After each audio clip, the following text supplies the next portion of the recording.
Hey guys, welcome back to the channel. I'm very excited for the video today. We are finally going to be upgrading the suspension on the Jetta. And of course, like the saying goes, if you have to replace, you must upgrade. So we're going for Bilsteins here. Stick around. Okay guys, so this video is not sponsored at all. I paid for all of this out of my own pocket. So this is a Bilstein B4 shock absorber set. I picked this up from ECS Tuning. It was like $298 more or less. And I went ahead and pieced together everything that I needed for it in addition to all the four shocks and struts. I got bump stops, new dust boots, new mounts, and new front bearings. So the entire front is taken care of right here. Then we go to the back, and this is where it gets interesting for my SE sedan, because being that it has a solid beam axle, I have very limited options as to what I can get. And I really wanted to get these Bilsteins. But the problem is that all the Bilsteins that you can get are made basically for the GLI slash GTI rear suspension, which uses a through bolt that goes at the bottom of the strut that is 14 millimeter. And the cars that have the solid beam suspension use a 10 millimeter thick bolt. So you end up with a lot of rattling noise and whatnot. So ECS has inserts that you can buy that fill this space to go from 14 millimeters down to 10 millimeters. But they're 75 bucks, and the reviews weren't all that consistent. So I didn't feel comfortable with it. So I said, you know what, let me check online. And I found these on Amazon for $7, like 7 or 8 bucks. These are made of brass, and they are 14 millimeter outside diameter, 10 millimeter inside diameter, and they fit perfect. So let's see if this gamble is going to pay off. So got new mounts for the back and new bump stops. The dust boots can be reused because they're solid plastic, so they're not corrugated rubber like those there. So let's get started. All right, so here we are. Make sure you have a solid mount here. I use a scissor jack. It's not going all that high, and I trust it for the work that I'm doing right now because I actually need the jack itself, the hydraulic jack, to lift and lower this spring perch here so I can take weight on and off of this bolt here.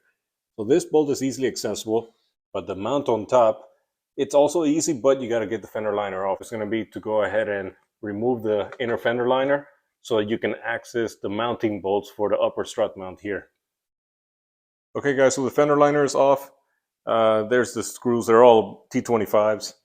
Just remember that there are two down here at the bottom that you gotta get from below. Those are easy to miss, and you'll be tugging like, why is this not coming off? Yeah, that's why. Okay, so now we have access to our mounting bolts for the mount. So you see this overspray here. That wasn't me. By the way, this was a project that I did last year. I actually took off fender liners and I sprayed rubberized undercoating into the fender liners to cut down on road noise from the tires. I did this in the rear, and I also did this in the front facing the passenger cabin, and it didn't actually make a noticeable improvement. I'm all about getting rid of road noise. But anyway, so I had cleaned out all of this like it was like you could eat off of it. So all of this here is brand new. Well, sometime in the last year since I did this. That's all coming from the blown strut here, the blown shock. And you see this overspray here going, shooting up outward. That's also from here. So this shock is beyond gone. So anyway, we're going to go ahead and zap these out. 16 mil, 16 mil. And I believe these are also 16 mil nut, 16 mil bolt on the other side.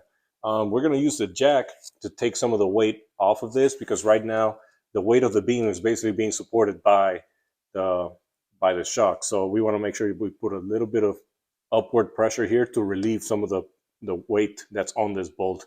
It'll back out a little easier.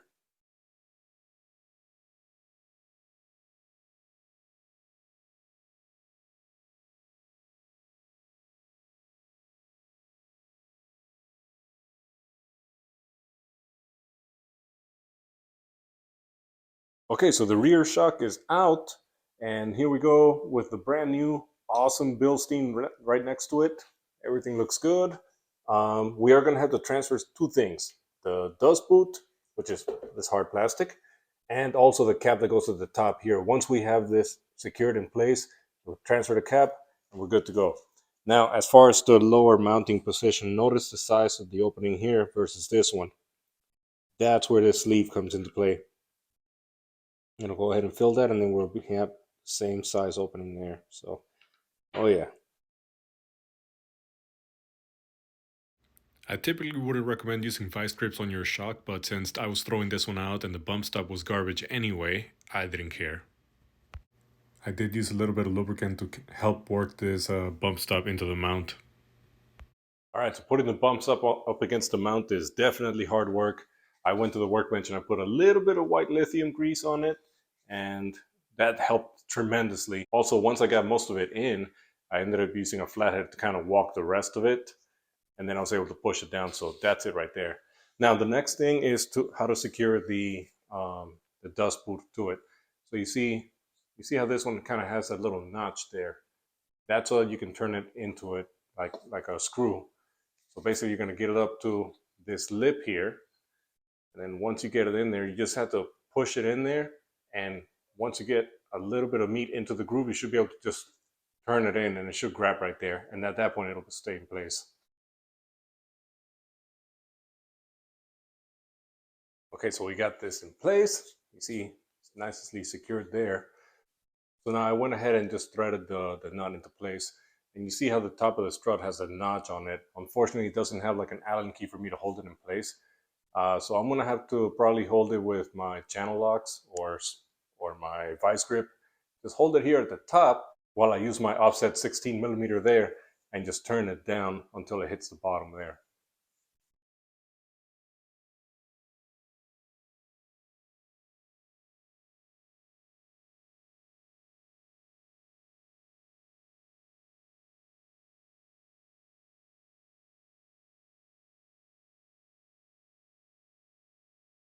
The backs are definitely quite easy. So here we go. And very important, before you put the lower bolt in, we're gonna throw this in there. Here we go. Okay, I had to at least try to clean this up a little bit. It looks a little better. It's not perfect, but I just wanted to get all the crud off of it. So I'm happy with this.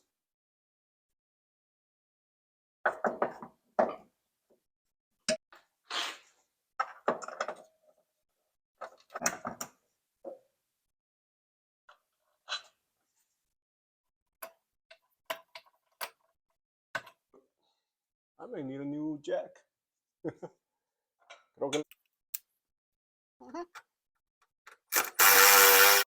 Oh wow, that is much smaller. Huh. Well, that's not gonna work. What? Good thing I have washers. Here you go, guys. So you see what I'm doing here. I just learned that these shocks are too narrow for the opening. You see this side there's like a 1mm gap. Here I have about a 3mm gap. That's the sleeve that's in the middle there. So I'm gonna put washers in there to stack them. It's not gonna be fun, but it'll work. All right, so this is what I ended up having to do. I got 4 M10 washers. This is about the right length that I need to compensate for the gap that's now made. So here we go. By the way, guys, if you're wondering how I'm holding the 4 washers when I slide in the bolt, because it is a pain in the butt, I went ahead and wrapped it with electrical tape. Now, this is the cloth back tape that I use to wrap harnesses and whatnot, and that holds it perfect. And just don't tighten it, just throw them in there, slide the bolt through, and then you leave enough length on the tape so you can just pull it, and you leave no residue and no tape behind to hold moisture. All right, well, here we go. Got all 4 of them stacked in there. And then I tightened everything from this side here. And I left my wrench on this side to wedge up against the solid beam. So that worked out. But yeah, we're done here. So, and I'm not worried about rust on that. Those are stainless steel, and I mean, this car barely sees any snow, definitely doesn't see any road salt. So that'll be fine. There we go. Put the fender liner back in and we're done. Now I'll go ahead and do the other side off camera, and then it's time to do the fronts.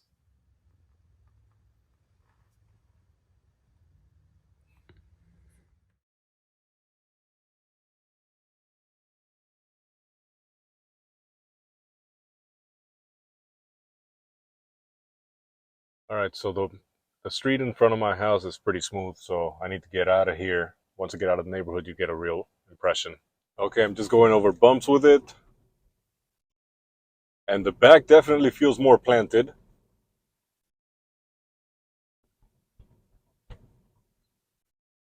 Going through a row of bumps, and yeah, you can tell the back is definitely firmer. Hey, so I'm just going to insert this here because I totally forgot to mention it while we were out driving it. But um, I heard absolutely no metallic noises coming from the back suspension. So I'm so happy. The four washers that I added to fill the void of the length between the ears of the lower mounting bolt are perfect. And also that the brass insert that I put in for the bolt, going down from 14 millimeter size hole to a 10 millimeter uh, bolt, those are also perfect. So yeah, everything is great there as well. Hey guys, so it's the next day. So we got some good news and bad news. Good news is I was able to knock out both of the rear shocks on the Jetta yesterday. So perfect. Then I turned the car around, I set it up to get started on the front passenger strut today. And I come out this morning and I'm inspecting around and I'm like, oh, oh. So here's bad news. I think I think on that side, I don't need to pull the axle, but I think on this side, because of the length of the longer axle, it does need to come out because I'm not going to be able to move the lower control arm as much to make clearance for the strut to pull out. So in this case, I will need to, at the very least, remove the axle bolt so I can disconnect the axle from the hub so I can have that additional plate that I need. And I don't have that socket, which I think is a 23 or a 24 millimeter 12 point, and I will finally need to buy an impact. I've been working on cars for what, 22 years now, and as a hobby, not as a professional. And I've been able to get away with just regular tools and an electric ratchet, no problem. But axle bolts are a whole different beast. For that, you need an impact or a breaker bar and a cheater bar. It's just more work than what I want to do. So I think I'm finally going to invest in a in an impact wrench.